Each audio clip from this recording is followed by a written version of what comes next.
Hello friends, एक बार फिर से स्वागत है आपका अपने यूट्यूब चैनल पर। आज की इस वीडियो में हम लोग डिस्कस करने जा रहे हैं इकाई 2 भारतीय शिक्षा प्रणाली पार्ट 2। इकाई जो फर्स्ट है उसको हम लोगों ने अपने प्रीवियस वीडियो में डिस्कस किया है। जिन लोगों ने अभी तक उस वीडियो को नहीं देखा है वो प्लेलिस्ट में जाकर के उस वीडियो को देख सकते हैं। उसमें भी काफ़ी इंपॉर्टेंट चीज़ें थी जो आपकी परीक्षा की दृष्टि से काफ़ी इंपॉर्टेंट थी। ऐसे क्वेश्चंस जो आपकी परीक्षा में पूछे जा चुके हैं और जिनके पूछे जाने की संभावना है, उन सभी को हमने टॉपिक को काफ़ी अच्छे से क्लियर किया था। जो टॉपिक आपके ज़्यादा इंपॉर्टेंट रहते हैं उनको मैं हाईलाइट कर देती हूँ, जिससे आपको पढ़ने में और समझने में आसानी रहे। अगर आप लोगों को इन वीडियोज़ का पीडीएफ चाहिए हो तो आप लोग कमेंट कर सकते हैं। हम अपने टेलीग्राम चैनल पर इन वीडियो को डाल देंगे। वहाँ पर आप लोगों को इसी तरीके से हाईलाइट की हुई पीडीएफ मिल जाएंगी, जिससे कि आप लोगों को ये समझने में आसानी रहेगी कि कौन सी चीज़ें ज़्यादा इंपॉर्टेंट है जो आप लोगों को ध्यान से पढ़नी है। क्योंकि आप लोग जानते हैं चैप्टर में बहुत सारी चीज़ें दी रखी रहती हैं, काफ़ी डिटेल में चीज़ें होती हैं, लेकिन उसमें से आपको क्या पढ़ना है ये बहुत कम लोग ही जानते हैं। कहा जाता है कि वर्क हार्ड करिए, लेकिन उसके साथ साथ आप लोगों को स्मार्ट वर्क भी करना चाहिए। स्मार्ट वर्क के अंतर्गत यही चीज़ें आती हैं कि इतने बड़े चैप्टर में आपको कौन सी चीज़ें ज़्यादा अच्छे तरीके से पढ़नी है जो आपके एग्जाम के लिए इंपॉर्टेंट है। वैसे कहने के लिए तो चैप्टर और ग्रंथ बहुत सारे रखे हुए हैं, बहुत सारी मोटी मोटी बुक्स रखी हुई हैं। तो क्या पूरी बुक से ही आप लोग के एग्जाम में क्वेश्चन आते हैं? बिल्कुल नहीं। उनमें से कुछ सिलेक्टेड क्वेश्चन ही जो परीक्षाओं में पूछे जाते हैं, और वही जो प्रश्न हैं वही घुमा फिरा के परीक्षाओं में पूछे जाते हैं, कुछ अलग से प्रश्न बन के नहीं आते हैं। तो आज हम लोग डिस्कस करेंगे इकाई 2 को। देखिए, ये इकाई आप लोगों की यूनिट काफ़ी इंपॉर्टेंट है। इसमें काफ़ी अच्छे अच्छे आयोग जो हैं उनके बारे में जिक्र किया गया है जो कि आपकी परीक्षा में पूछे जाते हैं। तो काफ़ी ध्यान से पूछिए, काफ़ी ध्यान से आज की जो इकाई है इसको देखिएगा, पढ़िएगा, और अगर कोई डाउट हो तो उसको कमेंट करके पूछिएगा। तो चलिए स्टार्ट करते हैं आज की वीडियो। देखिए, ये आप लोग की संरचना है जिसमें बताया जाएगा कि इस इकाई में हम लोग किन किन बातों को पढ़ेंगे, किन किन टॉपिक को पढ़ेंगे। मैं आपको एक बार बता देती हूँ। देखो, आयोग की बात कर लेते हैं तो राधा कृष्ण आयोग सबसे पहले हम लोग पढ़ेंगे, मुदारियर आयोग पढ़ेंगे, महिला शिक्षा पर राष्ट्रीय समिति, कोठारी आयोग, रियसपाल समिति, इन सभी पर हम लोग काफ़ी अच्छे तरीके से डिस्कस करने वाले हैं। इसके साथ ही साथ राष्ट्रीय शिक्षा नीतियाँ काफ़ी इंपॉर्टेंट हैं और केबीएस में काफ़ी क्वेश्चन इससे बने हैं। तो राष्ट्रीय शिक्षा नीतियों पर डिस्कस करेंगे, कौन सी नीति कब आई, कब संशोधन हुआ, इन सभी पे हम लोग डिस्कस करेंगे। तो चलिए स्टार्ट करते हैं आज की वीडियो। ये प्रस्तावना है आपकी, जो कि मैंने फर्स्ट यूनिट में बताया था, कुछ इतना इंपॉर्टेंट नहीं रहता है। शिक्षा आयोग के बारे में एक बार देख लेते हैं। अभी मैंने बताया राधा कृष्ण आयोग, तो ये कब आया? 1948 से 49 के बीच में आया। मुदारिर आयोग कब आया? 1952 यानी कि 1952। दुर्गाबाई देशमुख समिति कब आई थी? 1958 में। और कोठारी आयोग आया था 1964 से 66 के बीच में। देखिए, यहाँ पे लिखा हुआ है कि समय समय पर भारत सरकार ने शिक्षा की स्थिति, विशेषकर प्राथमिक शिक्षा की स्थिति का पुनर्निरीक्षण किया। उदाहरण के फलस्वरूप देखते हैं, 1968 में किया, 1986, फिर 1992 और सबसे बाद में सन 2005 में राष्ट्रीय पाठ्यचर्या रूपरेखा एनसीएफ बनाया गया। इन नीतियों का प्रारंभिक शिक्षा के प्रचार प्रसार का बड़ा हितकारी प्रभाव पड़ा। इस इकाई में हम इन्हीं नीतियों का पुनर्निरीक्षण भी करेंगे। तो आइए स्टार्ट करते हैं। हम लोगों को यहाँ से पढ़ना है, हेडिंग है आपका स्वतंत्र भारत में गठित शिक्षा आयोगों समितियों की संस्तुतियाँ। भारत में ऐसे बहुत सारे शिक्षा आयोग समितियाँ गठित की गईं जिन्होंने विभिन्न स्तरों पर शिक्षा के विकास पर विचार किया। उनमें नीचे दिए गए कुछ आयोग समितियाँ हैं जिनका शिक्षा के विकास से सर्वाधिक प्रभाव पड़ा। वो कौन कौन सी समितियाँ हैं? तो देखिए, राधा कृष्ण आयोग, मुदारियर आयोग, महिला शिक्षा पर राष्ट्रीय समिति, कोठारी आयोग और यशपाल समिति। इन सभी पर अभी हम लोग डिटेल में डिस्कस भी करेंगे।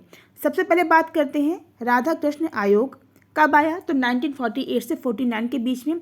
देखिए, सन याद रखा करिए, काफ़ी इंपॉर्टेंट है। कभी कभी कोई भी चीज़ डिटेल में नहीं पूछी जाती है, सिर्फ आप लोगों से एक आयोग पूछ लिया जाता है और इससे पूछा जाता है कि कब आया था। तो ये जो सन रहती है काफ़ी इंपॉर्टेंट रहती है, इसीलिए मैं इसको हाईलाइट भी कर देती हूँ, 1948 से 49 के बीच में।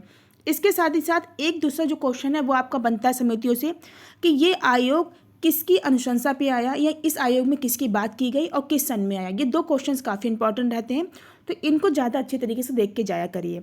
इसमें लिखा हुआ है कि राधा कृष्ण आयोग वास्तव में विश्वविद्यालय आयोग था। तो पहला क्वेश्चन आपका क्या तैयार हुआ, कब आया? 1948 से 49 के बीच में। और ये कौन सा आयोग था, ये इसमें किसकी बात की गई? तो इसमें विश्वविद्यालय आयोग, ये मुख्य रूप से विश्वविद्यालय आयोग थे। इसमें विश्वविद्यालय से संबंधित जो भी बातें हैं उनके बारे में बताया गया। आगे लिखा है जिसका गठन भारत सरकार ने 1948 में डॉक्टर एस राधाकृष्णन की अध्यक्षता में किया था तथा जिसका मुख्य सरोकार विश्वविद्यालय शिक्षा की समस्याओं पर विचार करना था।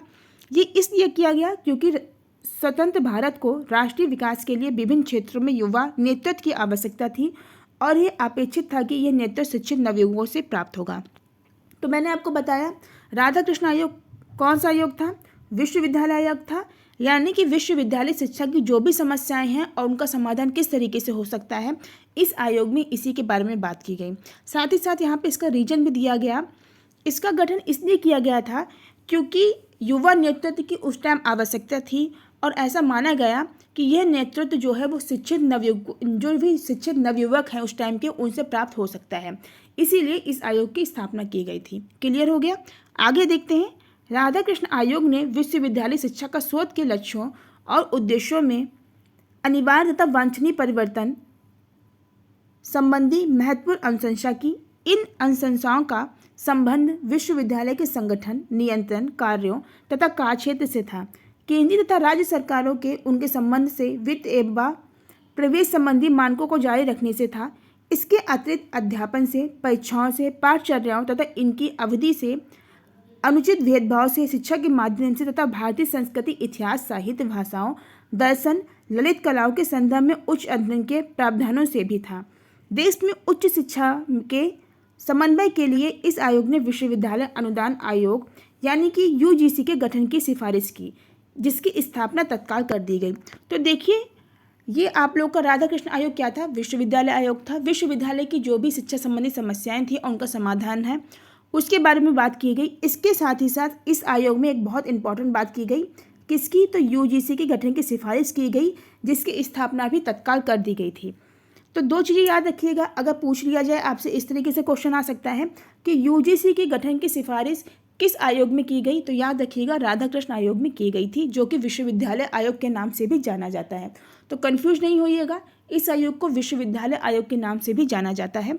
आगे लिखा है, इन अनुशंसाओं को स्वीकार किया गया तथा कार्यान्वित भी किया गया, जिसके फलस्वरूप देश में उच्च शिक्षा को एक दिशा मिली। तो राधाकृष्ण आयोग क्या था, विश्वविद्यालय आयोग था। इसको विश्वविद्यालय आयोग भी कहते हैं। किस लिए था, उच्च शिक्षा के लिए था और विश्वविद्यालय शिक्षा की जो भी समस्याएं हैं उनके समाधान के संबंधित इसमें बातें की गई। इसके साथ ही साथ इस आयोग में यूजीसी के गठन की सिफारिश भी की गई, जिसकी उस टाइम स्थापना भी कर दी गई थी। आगे देखिए, आगे हम लोग पढ़ते हैं मुदारियल आयोग। कब आया था, 1952 में आया था। इसलिए इंपॉर्टेंट क्या है पढ़ने के लिए, जिस तरीके से राधाकृष्ण आयोग किसके लिए था, उच्च शिक्षा के लिए था, उसी तरीके से मुदालियर जो आयोग है वो आप लोगों का माध्यमिक शिक्षा के लिए था। माध्यमिक शिक्षा में जो भी सुधार थे, जो भी समस्याएं थी और जो भी सुधार हो सकते थे, उनसे संबंधित इस आयोग में बात की गई। इसमें भी आपको क्या ध्यान रखना है, इसका सन ध्यान रखना है। 1952 कब आया था, तो 1952 में आया था, 1952 में आया था। और इसने किसकी बात की गई, तो माध्यमिक शिक्षा के विकास की बात इसमें की गई, या फिर माध्यमिक शिक्षा की जो भी समस्याएं थी और उनके समाधान के बारे में इसमें बात की गई। माध्यमिक शिक्षा पर बल दिया गया। इसमें देख लेते, इसमें लिखा है, मुदारियल आयोग वास्तव में माध्यमिक शिक्षा आयोग था, जिसका गठन भारत सरकार ने सन 1952 में किया। डॉक्टर लक्ष्मण स्वामी मुदारियल इस आयोग के अध्यक्ष थे। तो इनका पूरा नाम भी ध्यान रखिए, इनका पूरा नाम भी पूछ लिया जाता है। इस आयोग का उद्देश्य था प्रचलित माध्यमिक शिक्षा की जांच करना तथा माध्यमिक शिक्षा के उद्देश्यों, संगठन, इसका प्राथमिक और उच्च शिक्षा से संबंध एवं विभिन्न प्रकार के माध्यमिक विद्यालयों के सहसंबंध के संदर्भ में माध्यमिक शिक्षा के पुनर्गठन तथा संशोधन के लिए उपाय सुझाना था। मुदारियल आयोग ने अध्यापकों की समस्याओं तथा अध्यापक शिक्षा के कार्यक्रमों का विश्लेषण भी किया और संस्तुति की कि अध्यापक शिक्षा की दो प्रकार की संस्थाएं होनी चाहिए। पहली, एक अलग बोर्ड के अधीन प्राथमिक अध्यापक प्रशिक्षण संस्थाएं, जिनका उद्देश्य उन सभी अभ्यर्थियों को प्रशिक्षित करना था जिन्होंने SLC यानी कि मैट्रिकुलेशन या हायर सेकेंडरी कक्षा उत्तीर्ण की हो। ये कार्यक्रम कितने वर्ष का होगा, तो ये कार्यक्रम 2 वर्ष का होगा। तो ये आप लोगों को समय सीमा याद रखनी है। अगला क्या था, अगला था माध्यमिक अध्यापक प्रशिक्षण संस्थाएं जो विश्वविद्यालय से मान्यता प्राप्त तथा संबंध होगी और जिनका उद्देश्य स्नातकों को 1 साल की अवधि के लिए प्रशिक्षित करना था। आप लोगों ने सुना होगा कि बहुत सारे स्कूल होते हैं लेकिन कहा जाता है कि उसको अभी मान्यता प्राप्त नहीं है। तो इस आयोग में सिफारिश की गई कि माध्यमिक अध्यापक प्रशिक्षण संस्थाएं ऐसी संस्थाएं जो कि विश्वविद्यालय से मान्यता प्राप्त होंगी और उसमें स्नातक यानी कि ग्रेजुएशन की साल अवधि होगी, उसमें 1 साल के लिए प्रशिक्षण दिया जाएगा। तो इन दो संस्थाओं के बारे में बात की गई। इसमें आगे देखते हैं, इन अनुसंस्थाओं के अध्यापक प्रशिक्षण विशेषकर सेवारत अध्यापकों के लिए दूरगामी हितकारी प्रभाव पड़े। तो इसका प्रभाव किस पर पड़ा? जो भी सेवारत अध्यापक थे, यानी कि ऐसे अध्यापक जो भी सेवारत हैं, उनके लिए काफ़ी अच्छे प्रभाव इस आयोग के पड़े। आगे देखते हैं हमारा दूसरा आयोग कौन सा समिति है। महिला शिक्षा पर राष्ट्रीय समिति, नाम क्या है? दुर्गाबाई देशमुख समिति। कब आई? 1958 में आई। लिखा है इसमें कि जुलाई 1957 में योजना आयोग के शिक्षा संबंधी चयन पैनल ने सिफारिश की कि प्रारंभिक, माध्यमिक तथा प्रौढ़ स्तरों पर लड़कियों की शिक्षा की प्रकृति से संबंधित प्रश्न के विभिन्न पक्षों की जांच करने और यह मालूम करने कि क्या वर्तमान शिक्षा प्रणाली उन्हें एक खुश तथा अर्थपूर्ण जीवन व्यतीत करने में सहायक है अथवा नहीं, एक उपयुक्त समिति का गठन किया गया।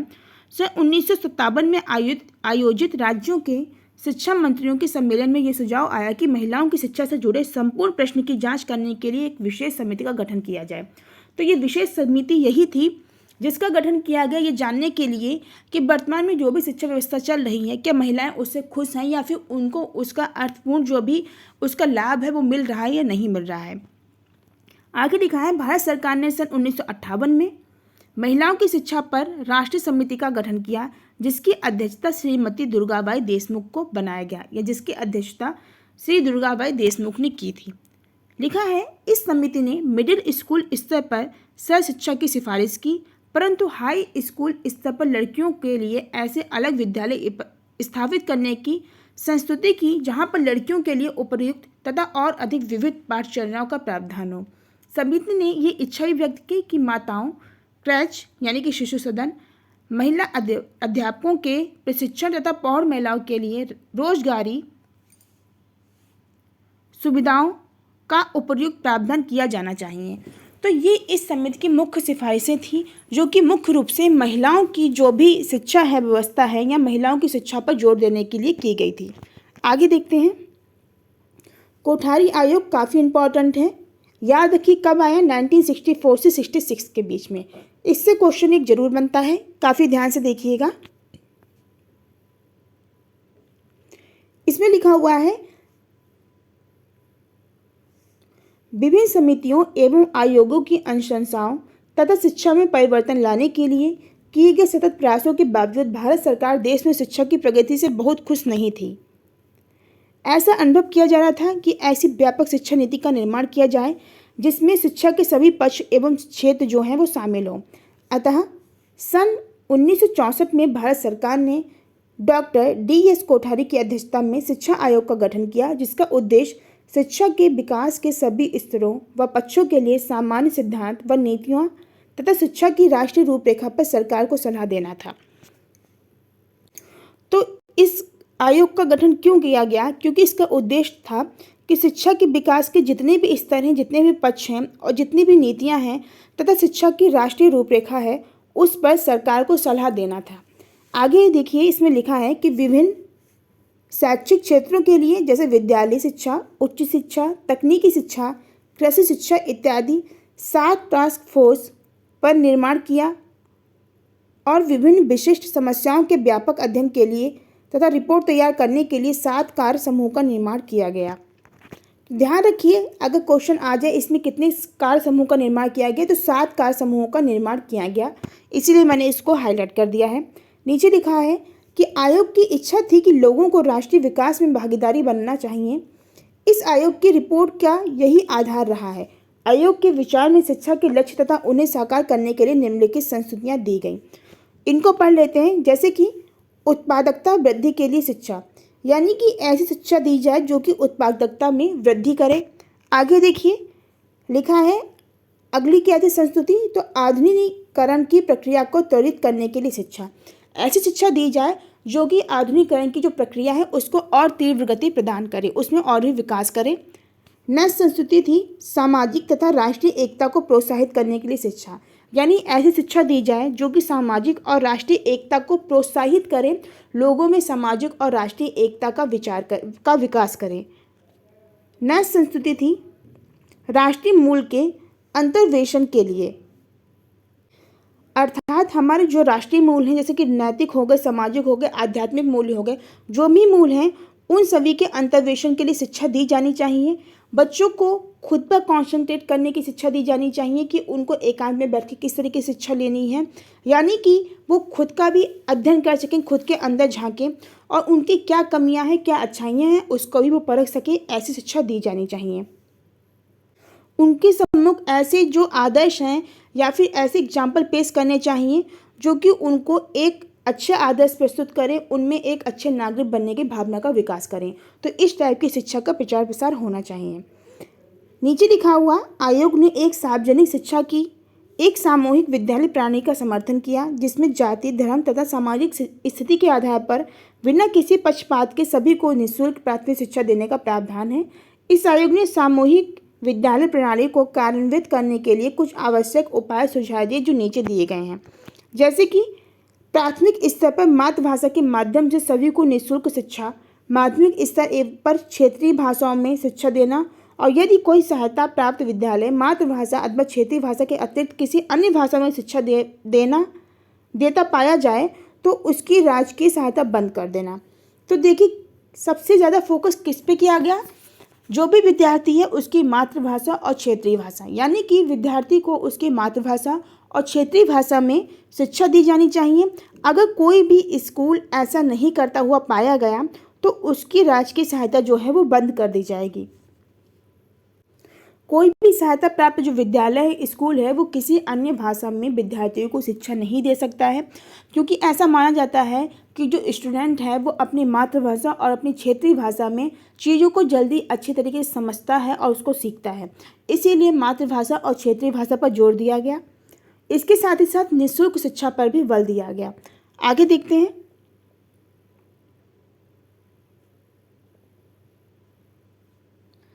अगली हमारी जो समिति है वो यशपाल समिति है, काफ़ी इम्पॉर्टेंट है।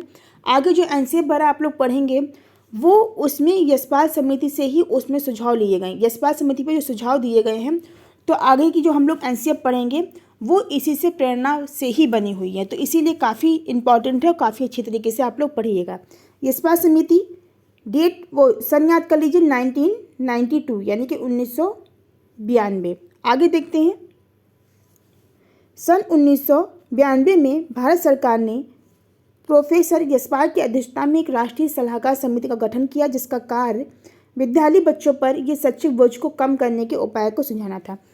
मेन यशपाल समिति में क्या बात की गई, तो ये बात की गई कि जो बच्चे हैं उनके जो बस्ता का जब बोझ है, आप लोग देखते हैं कुछ कुछ बच्चे होते हैं फर्स्ट और सेकंड क्लास में होते हैं, उनके शरीर से बड़ा उनका बैग होता है, यानी कि उसमें इतनी किताबें होती हैं, इतनी चीज़ें भरी होती हैं कि बच्चे से बड़ा उसका बैग हो जाता है, उसका वजन ज़्यादा हो जाता है। तो यशपाल समिति में इसी बात को कहा गया है कि बोझ के बिना पढ़ाई, यानी कि जो बैग हो उसमें सिर्फ जो आवश्यकता की चीज़ें हैं वही रखी जानी चाहिए। बच्चों को किताबी ज्ञान से हटकर जो उनके आसपास का माहौल है उससे उनको नॉलेज दीजिए, उसमें उनको पढ़ाइए। ये बात यशपाल समिति में कही गई है। तो मेन इसमें यही कहा गया है। आगे देखिए हम लोग एक बार रीडिंग कर लेते हैं। इसमें लिखा है यशपाल समिति ने ये निष्कर्ष निकाला कि विद्यालयी बच्चों पर बोझ की समस्या मात्र इसलिए उत्पन्न नहीं हो कि विद्यालय की पाठचर्या परिरूप त्रुटिपूर्ण है या अध्याय कम सक्षम है या विद्यालय प्रशासन कमजोर है या पाठ्य पुस्तकें उपयुक्त नहीं है, अपितु बोझ की समस्या इसलिए भी है कि हम वास्तविक योग्यता सक्षमता के विकास की तुलना में बच्चों की अर्हता या डिग्रियों को अधिक महत्व देते हैं। बिल्कुल सही बात है कि हम लोग बच्चों का जो नॉलेज है उसको नहीं देखते हैं, हम लोग ये देखते हैं कि बच्चे का जो रिजल्ट है वो कैसा आया, उसकी डिग्रियां उसके पास कितनी हैं, उसके पास में उसकी कितने सर्टिफिकेट हैं, इस बात को हम ज़्यादा महत्व देते हैं। इसका संबंध ज्ञान विस्फोट तथा पकड़ लेना संलक्षण से है। नीचे लिखा है समिति ने प्रतिस्पर्धाओं तथा व्यक्तिगत उपलब्धियों को पुरस्कृत करने को हतोत्साहित किया क्योंकि इनके कारण बच्चे हैसियत या आनंदपूर्ण अधिगम से वंचित रह जाते हैं। पूर्व बाल्यावस्था शैक्षिक संस्थानों में प्रवेश के लिए कोई परीक्षा अथवा साक्षात्कार नहीं होना चाहिए, ये भी यशपाल समिति में बात की गई। यानी कि पूर्व बाल्यावस्था में जितनी भी शैक्षिक संस्थाएं हैं उसमें बच्चे का एडमिशन जो है वो किसी भी परीक्षा या साक्षात्कार के आधार पर नहीं होना चाहिए।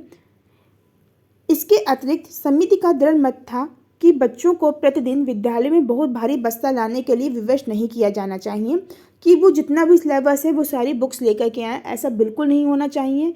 जितना उनको आराम रहे और जो भी ज़रूरत की चीज़ें हैं सिर्फ वही उनके बैग में होनी चाहिए। नीचे लिखा है, भाषा संबंधी पाठ्य पुस्तकों में आम प्रयोग में आने वाले मुहावरे प्रतिबिंबित होने चाहिए और बच्चों की जीवन संबंधी अनुभूतियाँ, काल्पनिक कहानियाँ तथा कविताओं और देश के विभिन्न भागों में रहने वाले लोगों के जीवन को प्रतिबिंबित करने वाली कहानियों को पर्याप्त प्रतिनिधित्व मिलना चाहिए। जैसे कि मैंने आपको बताया कि बोझ के बिना शिक्षा, यानी कि सिर्फ किताबी ज्ञान तक ही बच्चे सीमित ना रहें, उनको ऐसे प्रेरक प्रसंग सुनाए जाने चाहिए, कहानियाँ सुनाई जानी चाहिए, कविताएं और देश में जो देशभक्ति की जो कविताएं हैं वो सुनाई जानी चाहिए। इसके साथ ही साथ काल्पनिक कहानियाँ भी सुनाई जानी चाहिए जिससे कि उनमें सृजनात्मकता का विकास हो और उनकी कल्पना शक्ति में भी विकास हो। इसके साथ ही साथ आम प्रयोग यानी कि सामान्य बोलचाल की भाषा में प्रयोग होने वाले मुहावरों का भी प्रयोग किया जाना चाहिए, ये इस बात समिति में कहा गया। यशपाल समिति ने प्राथमिक शिक्षा के लिए निम्नलिखित गुणवत्ता मानदंडों का सुझाव दिया, जैसे कि विद्यालय ग्रेडिंग में प्राप्त श्रेणी, समाज में प्रतिशत, उपस्थित प्रतिशतता। इसके साथ ही साथ शिक्षा के गुणवत्ता मानदंड निम्नलिखित निष्कर्षों के आधार पर निर्धारित किए जा सकते हैं। अध्यापकों की तैयारी, अध्यापन विधि, शैक्षिक सहायक सामग्री का उपयोग, बच्चों की क्रियाएं तथा प्रतिभागिता, विद्यालय की परीक्षाओं में प्राप्त उपलब्धि, कक्षा प्रबंधन, कला, कार्य, अनुभव तथा शारीरिक शिक्षा को पढ़ाने की प्रक्रिया, पर्यावरण का अध्ययन, अन्य क्रियाकलाप जो बच्चों को विभिन्न अनुभव व अवसर प्रदान करते हैं। यशपाल समिति ने एक कठोर, पूर्ण व गहन अध्यापक शिक्षा कार्यक्रम की सिफारिश की जिससे विद्यालय में संतोषजनक गुणवत्ता का अधिगम सुनिश्चित हो सके और अध्यापक प्रशिक्षार्थी में स्व अधिगम और स्वतंत्र चिंतन की योग्यता प्राप्त करने में सहायता हो। यानी कि जो अध्यापक और जो स्टूडेंट है, विद्यार्थी है, उसके बीच में स्वाधिगम हो और स्वतंत्र चिंतन की योग्यता का उनमें विकास हो। इस कार्यक्रम की अवधि स्नातक डिग्री के पश्चात 1 वर्ष और सीनियर हायर सेकेंडरी के पश्चात 3 वर्ष की संस्तुति की। इस कार्यक्रम की विषय वस्तु को पुनः संरक्षित किया जाए ताकि विद्यालय शिक्षा में बदलती हुई आवश्यकताओं के लिए इसका औचित्य सुनिश्चित हो सके और एक प्रैक्टिकम केंद्रित हो। अगली जो आपकी नीति है वो राष्ट्रीय शिक्षा नीति है, NEP। ये क्यों आई? तो देखिए, जितने भी आयोग और समितियां बनी, इनके प्रतिवेदन के आधार पर समय समय पर राष्ट्रीय शिक्षा नीति बनाई गई, उसे लागू किया गया। इन नीतियों में शिक्षा के प्रत्येक स्तर, विशेष रूप से प्राथमिक स्तर, शहरी व ग्रामीण भारत जो कि देश का मुख्य मुद्दा था, उस पर विचार किया गया। राष्ट्रीय शिक्षा नीति सबसे पहले कब आई थी? तो 1968 यानी कि 1968 में आई थी। कई बार क्वेश्चन आया है, तो ध्यान रखिए। इसमें हम लोग देखते हैं पहली राष्ट्रीय शिक्षा नीति शिक्षा आयोग 1964-66 की संस्तुति पर आधारित था। इसकी घोषणा 1968 में की गई। नीति के शैक्षिक विकास का पथ तैयार किया जिसका उद्देश्य 14 वर्ष के बच्चों के लिए अनिवार्य शिक्षा के लक्ष्यों को पूर्ण करना था। साथ ही शिक्षकों के लिए बेहतर प्रशिक्षण व योग्यता प्रदान करना भी इसका उद्देश्य था। नीति के मुख्य बिंदु में समाहित है। देखिए, इसका मुख्य उद्देश्य पहले देख लेते हैं। पहली बात तो ये कब आई? 1968 में आई। किसकी संस्तुति के पर आधारित थी ये? तो जो हमारा शिक्षा आयोग था यानी कि कोठारी आयोग था 1964 और 66 वाला, उसकी संस्तुति पर ये आई थी। इसमें क्या कहा गया? तो इसमें 14 वर्ष के जो भी प्रत्येक बच्चे हैं उनके लिए अनिवार्य निःशुल्क शिक्षा की बात कही गई कि वो अनिवार्य शिक्षा के लक्ष्य को पूर्ण कर सके। इसके साथ साथ शिक्षकों के बेहतर प्रशिक्षण व योग्यता प्रदान करना भी इसका उद्देश्य था। इसके मुख्य बिंदु क्या थे? तो निःशुल्क एवं अनिवार्य शिक्षा, जैसा कि मैंने आपको बताया कि 14 वर्ष तक के प्रत्येक बच्चे को निःशुल्क एवं अनिवार्य शिक्षा की व्यवस्था होनी चाहिए। दूसरा बिंदु था अध्यापकों की स्थिति, पारिश्रमिक तथा शिक्षा, यानी कि अध्यापकों को समाज में एक प्रतिष्ठित स्थान प्रदान करना तथा उनकी शैक्षणिक स्वतंत्रता का संरक्षण करना, पर्याप्त तथा संतोषजनक पारिश्रमिक तथा संतोषजनक सेवा शर्तें सुनिश्चित करना तथा अध्यापक शिक्षा और विशेषकर सेवाकालीन अध्यापक शिक्षा पर बल देना।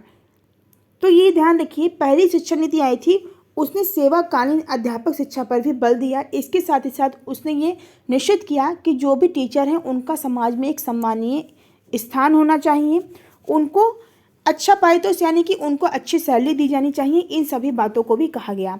भाषाओं का विकास होना चाहिए। क्षेत्रीय भाषाओं का विकास माध्यमिक स्तर पर त्रिभाषा फार्मूला को प्रभावी रूप से क्रियान्वित किया गया।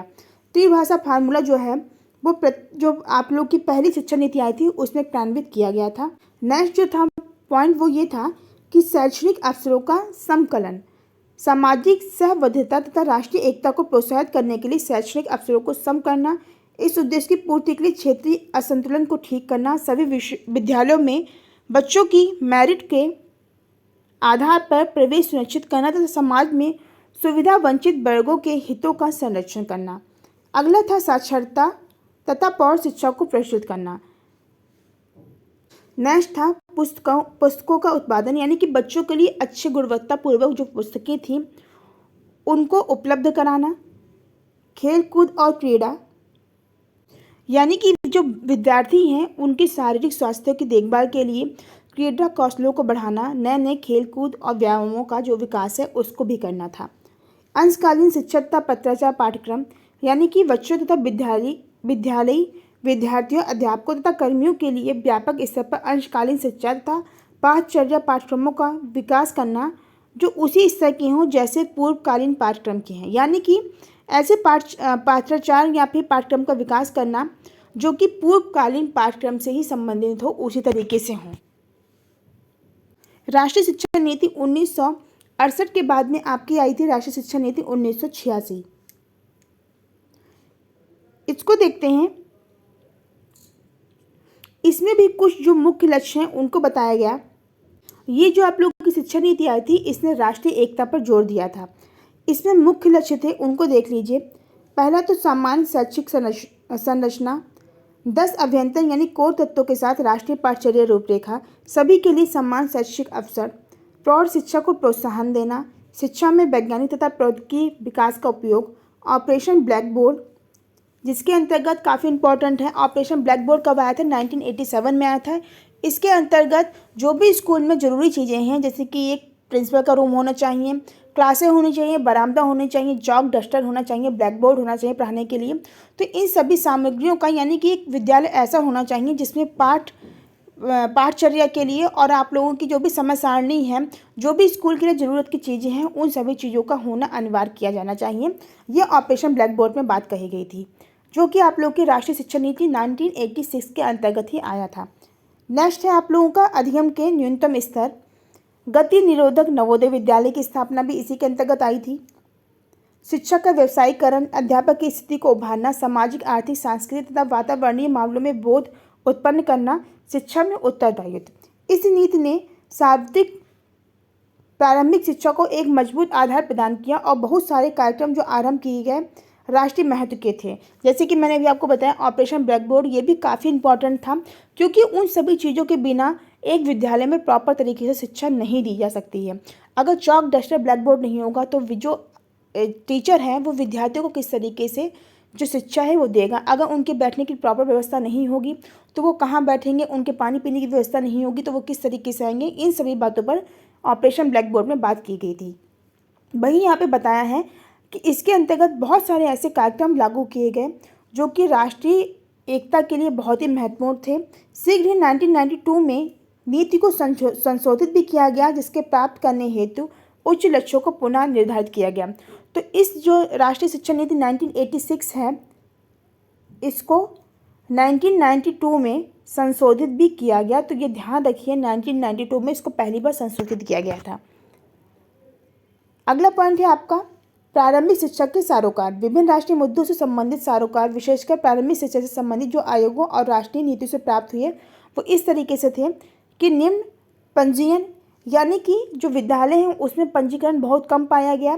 अधिकांश बच्चे जो विद्यालय से बाहर थे, अधिक दूरी या भौतिक सुविधाओं के अभाव में विद्यालय नहीं जाते थे, इसलिए पंजीकरण बहुत कम हुआ। बीच में विद्यालय छोड़ने यानी कि ड्रॉप आउट बच्चों की भी समस्या भी देखी जाती थी। बहुत सारे बच्चे ऐसे होते थे जो कि विद्यालय छोड़ देते थे बीच में ही। अधिकांश ऐसे हैं जो गरीब होने के कारण काम करते थे, पैसा कमाते थे, इसीलिए वो स्कूल नहीं आ पाते थे। तो ड्रॉप आउट की समस्या काफ़ी देखी जाती थी। कम योग्य या अप्रशिक्षित अध्यापकों के कारण गांव में रहने वाले बच्चे गुणवत्ता शिक्षा से वंचित रह जाते थे। वर्तमान वर्षों में योग्य अध्यापकों की संख्या बढ़ी है। पहले जो टीचर्स थे वो इतने योग्य नहीं थे, इतने शिक्षित नहीं थे, तो इस कारण से भी बच्चे जो हैं उनको प्रॉपर शिक्षा नहीं मिल पाती थी। ग्रामीण विद्यालयों के लिए अधिक अध्यापकों की प्राप्ति के लिए राज्य के दिशा निर्देशों के कारण कठिनाई हो रही है, क्योंकि इसके अंतर्गत उच्च विद्यार्थी अध्यापक अनुपात को ही स्वीकृति दी जाती है। शिक्षक की गुणवत्ता निम्न स्तर की होने से सफल विद्यार्थियों की गुणवत्ता असंतोषजनक होती है। यानी कि जो शिक्षक है, जो टीचर है, उसकी गुणवत्ता निम्न स्तर यानी कि कम होने के कारण जो सफल विद्यार्थी हैं उनकी जो गुणवत्ता है, यानी कि वो जितना सीख सकते हैं, जितना डिजर्व करते हैं, उतना उनको नहीं मिल पाता सीखने के लिए। तो ऐसे परिणाम भी देखने को मिलते थे। पूर्ण प्राथमिक तथा प्रारंभिक विद्यालयों में नेतृत्व तथा पर्यवेक्षण को मजबूत बनाने की आवश्यकता है। यह कार्य अधिक से अधिक अध्यापकों और व्यावसायिक प्रशिक्षण और पुनः प्रशिक्षण देने से किया जाता है, जिससे प्रधानाचार्य व पर्यवेक्षक भी सम्मिलित होने चाहिए। वर्तमान परीक्षा प्रणाली को सतत एवं व्यापक परीक्षा प्रणाली में बदलना, असमानता, लैंगिक विषमता, शहरी ग्रामीण विषमता, क्षेत्रीय विषमता आदि, सूचना संचार प्रौद्योगिकी के प्रति सकारात्मक मनोवृत्ति का निर्माण। नेक्स्ट देखते हैं पॉइंट 8 वर्षीय प्रारंभिक शिक्षा प्रणाली की संरचना। शैक्षिक संरचना क्या है? ऐसा सोचा गया कि देश के सभी भागों में मोटे तौर पर एक जैसी शैक्षिक संरचना बनाना लाभदायक होगा और अंतिम उद्देश्य 10+2+3 प्रणाली अपनाई गई, जिसमें 2 वर्ष की सीनियर सेकेंडरी अवस्था जो स्थायी परिस्थितियों के अनुसार विद्यालय, महाविद्यालयों या दोनों में हो सकती है। देखिए यहाँ पे आपको एक तालिका दिख रही है जिसमें लिखा है भारत में विद्यालय शिक्षा प्रणाली की संरचना। भारत में विद्यालय शिक्षा प्रणाली की संरचना किस तरीके से थी, इसको देखते हैं। पूर्व प्राथमिक भारतीय शिक्षा की समान संरचना में प्राथमिक शिक्षा बच्चों के अधिगम का आधार निर्मित करती है। इसे नर्सरी, निम्न किंडरगार्टन तथा उच्च किंडरगार्टन में विभाजित किया गया। इस अवस्था में बच्चों को औपचारिक विद्यालय जीवन से परिचित कराया गया। जैसे कि हम लोगों ने यूनिट फर्स्ट में पढ़ा था कि पहले शिक्षा व्यवस्था ऐसी नहीं थी, कोई भी औपचारिक रूप से नहीं दी जाती थी। जो भी शिक्षा व्यवस्था और जो परीक्षा की प्रक्रिया थी वो पूर्ण तरीके से अनौपचारिक थी। लेकिन अब क्या होने लगे, नर्सरी स्कूल खुलने लगे, किंडरगार्टन स्कूल खुलने लगे, जिसमें बच्चे एक प्रॉपर स्कूल में एक प्रॉपर यूनिफॉर्म में जाते हैं शिक्षा ग्रहण करने के लिए। तो ये शिक्षा आपकी कैसी होगी, ये औपचारिक, यानी कि आपको एक स्कूल, एक संस्था से शिक्षा जो है वो मिल रही है। तो औपचारिक विद्यालय जीवन से जो बच्चे हैं वो परिचित हुए। इसके अतिरिक्त उनमें लेखन तथा पठन कौशल का विकास करने का प्रयास भी किया जाता है। निम्न प्राथमिक एक बच्चा उच्च किंडरगार्टन उत्तीर्ण करने के पश्चात अथवा सीधे किसी प्राथमिक विद्यालय में प्रवेश पाता है। निम्न प्राथमिक स्तर पर विद्यार्थियों को विभिन्न विषयों के बारे में पता चलता है। प्राथमिक विद्यालय पाठचर्या में समान शिक्षा पर बल दिया जाता है, जिसके अंतर्गत बेसिक विषय जैसे पढ़ना, लिखना तथा अंकगणित पढ़ाना आता है तथा अनुपूरक के रूप में इतिहास, नागरिक शास्त्र तथा भूगोल एवं पर्यावरण विज्ञान आते हैं। अधिकांश राज्यों में आयु वर्ग 6 से 11 वर्ष के बच्चे इस आयु में कक्षा 1 से 5 में पढ़ते हैं। लेकिन 6 से 11 वर्ष के जो आयु वर्ग के बच्चे हैं वो मुख्यतः 1 से 5 क्लास में पढ़ते हैं, और इसमें उनको किंडरगार्टन स्कूल और जो नर्सरी स्कूल है उसके अलग जो और सब्जेक्ट हैं उनमें भी शिक्षा दी जाती है।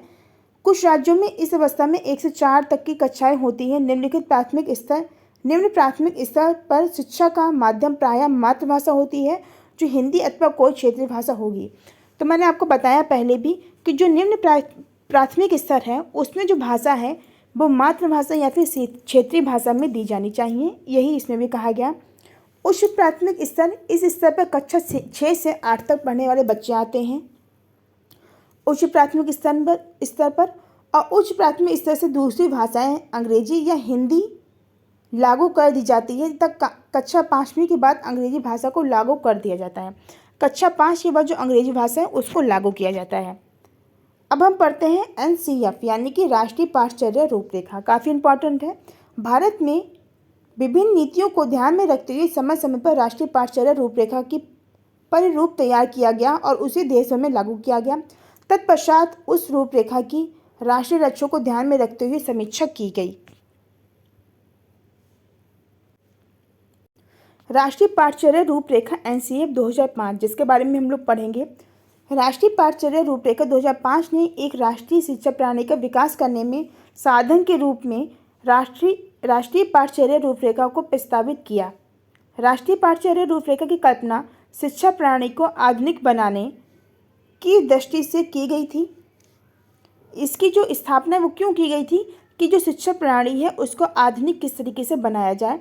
इसके निर्माण में सन 1993 में प्रकाशित रिपोर्ट लर्निंग विदाउट बर्डन, बोझ मुक्ति अधिगम, जैसे कि मैंने आपको बताया था किसमें बात की गई थी, तो यशपाल कमेटी में, समिति में इसकी बात की गई थी। तथा राष्ट्रीय शिक्षा नीति 1986 के पर्याप्त सहायता ली गई। इन नीतियों तथा यशपाल समितियों की अनुशंसाओं पर विचार करने के पश्चात एक नए संशोधित राष्ट्रीय पाठ्यचर्या रूपरेखा की 2005 में रचना की गई, जो पूरे देश में आजकल लागू किया जा रहा है। राष्ट्रीय पाठ्यचर्या रूपरेखा 2005 बच्चों पर पाठ्यचर्या बोझ की गहराई से जांच करता है और एक ऐसी रूपरेखा जिसमें अध्यापक ऐसे अधिगम अनुभूतियाँ चुनने व देने के लिए स्वतंत्र है जो उनकी दृष्टि से अच्छे अधिगम के लिए उपयोगी हैं।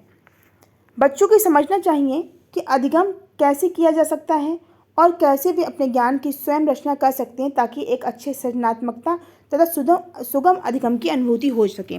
यानी कि बच्चों को इस तरीके से तैयार करना कि वो ये समझ सकें कि उनका अधिगम किस तरीके से और भी अच्छा हो सकता है, वो सृजनात्मक बने और उनमें एक सुगम अधिगम की अनुभूति हो, यानी कि उनको पता चले कि क्या चीज़ उनके लिए अच्छी है और क्या गलत है।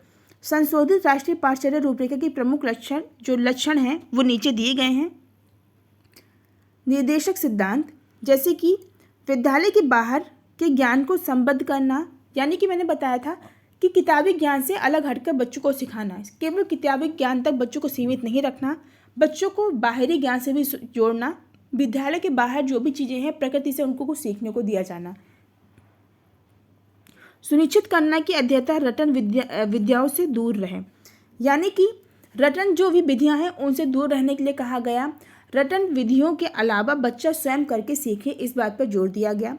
पाठ्यचर्या को इस प्रकार संवर्धित करना कि यह पाठ्य पुस्तकों के आगे जा सके तथा परीक्षाओं को अधिक लचीला बनाना। पहले के टीचर क्या प्रयास करते थे कि कठिन से कठिन, टफ से टफ क्वेश्चन देने की कोशिश करते थे कि देखें ये क्वेश्चन अगर बच्चे ने कर लिया इसका मतलब वो इंटेलिजेंट है। लेकिन आजकल चीज़ें चेंज हो गई हैं।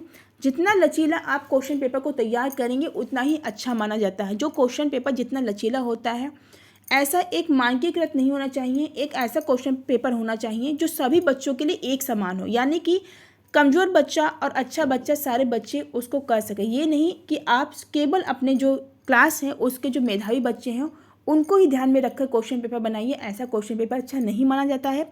ऐसा क्वेश्चन पेपर बनाइए जिसमें लचीलापन हो और सारे विद्यार्थी उसको समान रूप से अटेंड कर सकें। नीचे दिखाया राष्ट्रीय पाठ्यचर्या रूपरेखा इस बात की आलोचना करती है कि बालक ज्ञान का एक निष्क्रिय ग्राही है। इसके विपरीत इस बात पर बल देती है कि बच्चों को ज्ञान के सृजन में एक क्रियाशील प्रतिभागी बनाया जा सकता है। प्राचीन समय में ऐसा माना जाता था कि जो बच्चा है वो ये निष्क्रिय ग्राही है, यानी कि वो कोई भी चीज़ को बहुत अच्छे तरीके से नहीं समझता, वो निष्क्रिय अवस्था में रहता है। लेकिन इसमें इस बात पे बल दिया गया कि बच्चा जो है वो सक्रिय ग्राही है। अगर आप उसको अच्छी तरीके से समझाते हैं तो उसको चीज़ें समझ में आएंगी। अगर उसको चीज़ समझ में नहीं आ रही है तो ये कमी बच्चे में नहीं है, ये आपकी टीचिंग में कमी है। यानी कि आपको खुद में सुधार की ज़रूरत है, बच्चे में सुधार की ज़रूरत नहीं है। इन बातों पर जोर दिया गया। विद्यालय में सीखे गए ज्ञान को बाह्य घटनाओं से जोड़ना, अपने अनुभवों के आधार पर अपने शब्दों में प्रश्न पूछने के लिए प्रोत्साहित करना होगा, मात्र स्मरण करना नहीं। यानी कि बच्चों को जो विद्यालय है उनकी बाहरी घटनाओं से जोड़ना, उनको अपनी खुद की बातें बताना, यानी कि प्रैक्टिकल के माध्यम से चीज़ों को सिखाना, किताबी ज्ञान के अलग हटके, और उनको अनुभवों के आधार पर अपने शब्दों में प्रश्न पूछने के लिए प्रोत्साहित करना। यानी कि आप उनको कोई स्टोरी बताइए, फिर बच्चों से कहिए कि आपने जो स्टोरी सुनी उसमें से आपके मन में कोई प्रश्न आ रहे होंगे, उन प्रश्नों को पूछिए। तो इन बातों के लिए बच्चों को प्रोत्साहित करना। केवल स्मरण करना या रटाना जो है वो शिक्षा का उद्देश्य नहीं होना चाहिए। क्रियाकलापों की इस प्रकार योजना बनाना जिसमें बच्चों के लिए चिंतन करने की चुनौतियाँ हों, उन्हें सोचना पड़े और जो वे सीख रहे हैं उसकी जाँच की जाए। यानी कि क्रियाकलाप ऐसे होने चाहिए कि बच्चों को चिंतन करना पड़े, कि उनको सामने ऐसी चुनौतियाँ लाइए, उनके सामने ऐसी चुनौतियाँ लाइए कि बच्चे स्वयं चिंतन करके उस चुनौती का जो समाधान है वो कर सकें। राष्ट्रीय पाठ्यचर्या रूपरेखा में भाषाओं, गणित, प्राकृतिक विज्ञान तथा सामाजिक विज्ञान को सीखने संबंधी महत्वपूर्ण परिवर्तन सुझाव गए हैं। भाषा के संदर्भ में मातृभाषा को शिक्षा के माध्यम पर बल देते हुए त्रिभाषा फार्मूला को कार्यान्वित करने की अनुशंसा की। इस बात को महत्वपूर्ण माना कि भाषा सभी विषयों का अनिवार्य भाग है, क्योंकि पठन, लेखन, श्रवण तथा वाक सभी विषयों में बच्चे की प्रगति में योगदान देते हैं, अतः भाषा अधिगम का मूल है। इसमें बताया गया कि भाषा जो है वो अधिगम का मूल है, क्योंकि चाहे बच्चा पढ़े, लिखे, सुने या फिर बोले, ये सभी बच्चों की जो प्रगति है उसमें योगदान देते हैं। गणित अधिगम के बच्चे की चिंतन करने की तथा तर्क करने की शक्ति को बढ़ावा मिलना चाहिए। उनमें अमूर्त प्रत्ययों की कल्पना करने तथा उन्हें संचालित करने, समस्याओं का निर्माण करने तथा उनका समाधान करने की योग्यता आनी चाहिए। विद्यालय के अध्यापन की नई भूमिका यह होनी चाहिए कि इसके आधार पर बच्चों में दैनिक अनुभूतियों की जांच करने तथा उनका विश्लेषण करने की योग्यता आ जानी चाहिए। पर्यावरण शिक्षा प्रत्येक विषय का भाग होना चाहिए। राष्ट्रीय पाठ्यचर्या रूपरेखा में अनुशंसा भी की गई कि सामाजिक विज्ञान का अध्ययन कमजोर वर्गों में परिप्रेक्षण में भी करना चाहिए। इसमें लिंग, न्याय तथा जनजातीय और दलित मामलों एवं अल्पसंख्यक वर्गों के प्रति संवेदनशीलता या सुग्राह्यता के लिए अनुशंसा की। यहाँ पर अनुशंसा ही होगा, यानी कि इसने इन सभी चीज़ों की अनुशंसा की थी। आगे लिखा है कि राष्ट्रीय पाठ्यचर्या रूपरेखा 2000 को पुनर्वलोकन तथा पुनरीक्षण विशेषता बच्चों के पाठ्यचर्या बोझ को संबोधित करने की दृष्टि से आरंभ किया गया था। यशपाल समिति ने इस समस्या पर विचार किया, इसका विश्लेषण किया और पाया कि इसका मूल हमारी व्यवस्था में निहित उस आधार में है। हम जानकारी को ज्ञान मान लेते हैं। इस रिपोर्ट में, जिसका शीर्षक है लर्निंग विदाउट बर्डन, बोझ मुक्त अधिगम, समिति ने संकेत दिया कि विद्यालय में अधिगम एक सुखद अनुभव नहीं बन सकता जब तक कि हम बच्चे के प्रति अपनी धारणा को नहीं बदलते कि वह ज्ञान का प्रापक है और इस परंपरा से आगे नहीं बढ़ते जिसमें पाठ्य पुस्तकें परीक्षा का आधार मानी जाती हैं। उन्होंने बताया कि हम लोग खुद बच्चे पर विश्वास नहीं करते हैं। हम जानते हैं कि बच्चे किताबी ज्ञान के बिना कुछ नहीं सीख सकते हैं, इसीलिए ये जो वर्तमान की समस्या है वो देखने को मिल रही है। अगर हम बच्चे पर विश्वास करें कि वो सीख सकता है तो ये समस्या दूर की जा सकती है। उन्होंने लर्निंग विदाउट बर्डन पर भी संकेत किया। उन्होंने बताया कि विद्यालय में जो अधिगम है, जो सीखना है, वो सुखद तब तक नहीं बन सकता जब तक कि हम बच्चे के प्रति अपनी इस धारणा को नहीं बदल सकते कि जो बच्चे हैं वो ज्ञान के एक निष्क्रिय ग्राही हैं, यानी कि वो निष्क्रिय अवस्था में रहते हैं और इस परंपरा से आगे नहीं बढ़ते जिसमें पाठ्य पुस्तकें परीक्षा का आधार मानी जाती हैं। यानी परीक्षा का आधार केवल पाठ्य पुस्तकें नहीं होनी चाहिए। बच्चों को पाठ्य पुस्तकों से अलग हटकर, किताबी ज्ञान से अलग हटकर बाहरी दुनिया से भी जोड़ा जाना चाहिए। नीचे देखिए लिखा है अगला टॉपिक जो है जिसमें क्वेश्चन बनते हैं और इम्पॉर्टेंट है कि प्रारंभिक विद्यालय पाठ्यचर्या के निहितार्थ। इसमें भी पढ़ने वाली बातें हैं, जैसे कि शैक्षणिक परिदृश्य पर उभरे इन परिवर्तनों के फलस्वरूप तथा शिक्षा के अधिगम राइट टू एजुकेशन आरटी के सभी राज्यों को लागू करने के कारण देश भर में सभी स्तरों पर तत्काल कार्रवाई कर दी गई। राष्ट्रीय पाठ्यचर्या रूपरेखा में दिशा निर्देशों का अनुसरण करते हुए लगभग सभी राज्यों में एक नई पाठ्यचर्या का निर्माण किया गया तथा उसे लागू किया गया, यानी कि हर जगह एक जो नई पाठ्यचर्या है उसको लागू किया गया। साथ ही साथ एनसीईआरटी के सभी विषयों पर नई पाठ्य पुस्तकें तैयार की जो इन शैक्षणिक सुधारों, दर्शन तथा पद्धतियों पर आधारित थी।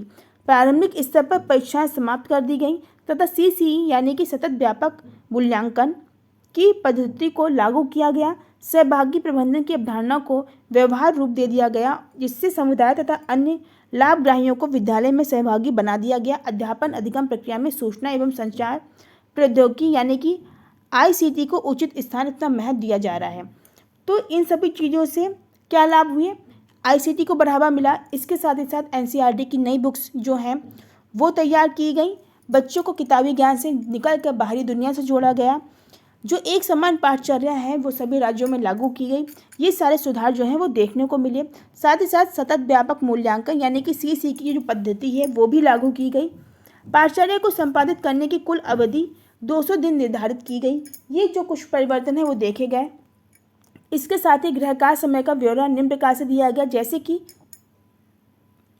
कक्षा 2 तक कोई गृहकार्य नहीं और प्राथमिक विद्यालय की कक्षा 3 से 2 घंटा प्रति सप्ताह। काफ़ी इम्पॉर्टेंट है, ये आता है कि गृहकार्य की जो प्रक्रिया है, ब्यौरा है, वो किस तरीके से दिया गया। कक्षा 2 तक कोई भी जो विद्यार्थी है उसको गृह कार्य नहीं दिया जाएगा, लेकिन कक्षा 3 से 2 घंटा प्रति सप्ताह, यानी कि प्रति सप्ताह आप 2 घंटे का जो गृह कार्य है वो बच्चों को दे सकते हैं। माध्यमिक विद्यालय में 1 घंटा प्रतिदिन या 5 से 6 घंटा प्रति सप्ताह। अगर सप्ताह की बात करें तो 5 से 6 घंटे प्रति सप्ताह, अगर दिन की बात करें तो 1 घंटा जो है वो प्रतिदिन का गृह कार्य दिया जाना चाहिए। उच्च तथा उच्चतर माध्यमिक विद्यालय में 2 घंटे प्रतिदिन या 11 से 12 घंटे प्रति सप्ताह। तो इस तरीके से इसका जो गृह कार्य है उसका ब्यौरा जो है वो दिया गया। तो फ्रेंड्स, ये थी हमारी आज की यूनिट, जिसको हम लोगों ने लगभग 45 मिनट में जो है वो कंप्लीट किया है। इस यूनिट में हमने उन सभी टॉपिक पर डिस्कस किया जो कि आपके एग्जाम के लिए काफ़ी इंपॉर्टेंट है। देखिए, मैंने आपको स्टार्टिंग में बताया था हम उन्हीं चीज़ों पर डिस्कस करेंगे जो कि आपके एग्जाम के लिए काफ़ी इंपॉर्टेंट है, जो क्वेश्चन जहाँ से बन के आते हैं। पूरी रीडिंग आप लोग बुक से भी कर सकते हैं, लेकिन यहाँ पर आप लोगों को स्मार्ट वर्क करना है, उन चीज़ों को पढ़ना है जो कि आपके एग्जाम के लिए इंपॉर्टेंट है। तो ये थी हमारी आज की वीडियो। अगर आपको वीडियो पसंद है तो वीडियो को लाइक करिए, साथ ही साथ जो लोग पहली बार चैनल से जुड़े हैं वो चैनल को सब्सक्राइब जरूर कर लीजिए, बेल आइकन का बटन दबा दीजिए, जिससे आगे आने वाली जो भी इंपॉर्टेंट वीडियोज हैं उनका नोटिफिकेशन आपको टाइम से मिल सके। मिलते हैं नेक्स्ट वीडियो में, तब तक अपना ख्याल रखें, खुश रहिए। Thank you.